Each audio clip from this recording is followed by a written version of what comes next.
gonna let me know when it's live? You're live. Hello, family. It's your girl, Revolutionary Rika.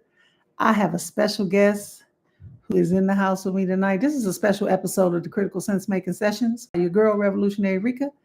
And today I have with me a special guest, one of my favorite people in the whole wide world, who's going to share a little bit about life, learning, and living a life with joy centered, all of that. We'll have a couple questions for him.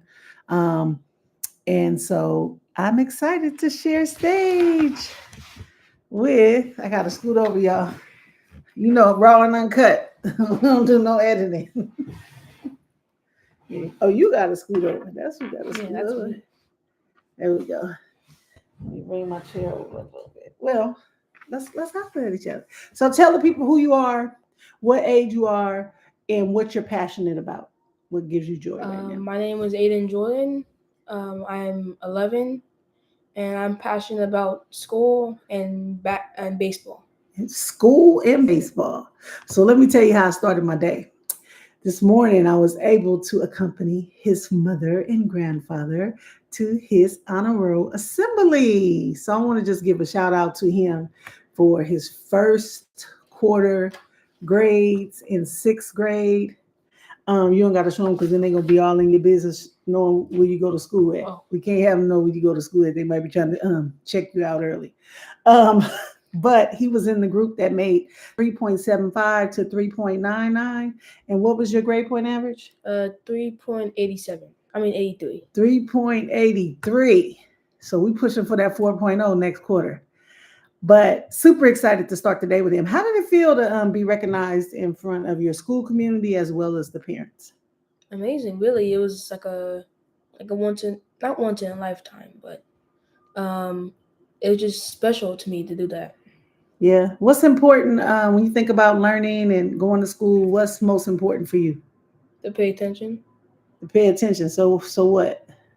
If you pay attention, what is that going to lead to?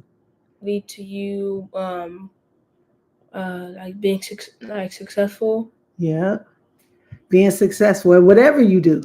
It could be sports, it could be learning, it could be a job, career, a talent, a art, anything that you could be successful. So learning to pay attention, learning to understand how things work so that you can navigate those. That's awesome. So I wanted to change the subject just a little bit because this was my original reason why I wanted to talk with you. Just a few months ago, this young man made 11 years old. So of course that was a highlight in our well, I guess he's been in double digits, but double digits that match. He asked his mom, and I want to ask you a question about this, for a stress ball for his birthday. So I'm curious, why would you ask for a stress ball and you're 11? What were you stressed about? Well, it wasn't really like just about being stressed. It was just about like wanting like them like just having like being able to like just squeeze with it sometimes. Yeah. And like sometimes with like for some reason I just get stressed for sometimes. I don't know what about. Okay. But I just do something I just go to squeeze it sometimes. Yeah, I hear you. I know when we had those conversations about the news, sometimes I see you get stressed. So is there anything that's happening currently in the world that has you stressed out or has people that you know stressed out?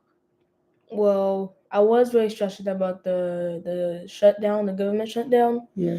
And like for how long it went on for. We really shouldn't have had it in the first place. All right. But for how long it went on for was kind of wild. Yeah. So it kind of have you, your peers, you're all kind of like, what's going on here? Mm-hmm. It ain't normal. Okay.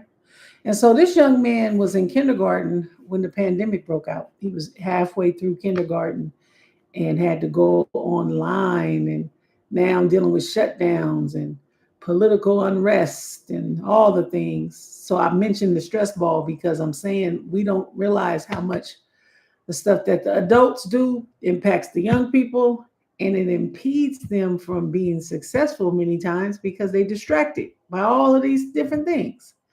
So with all of that, which we know is a lot, we had these conversations all the time about the world and too much going on. What what are the ways that you've been centering joy? Like how have you been finding joy even in the midst of all the stuff that's happening around us? Well, playing baseball, that's one of my favorite things to do.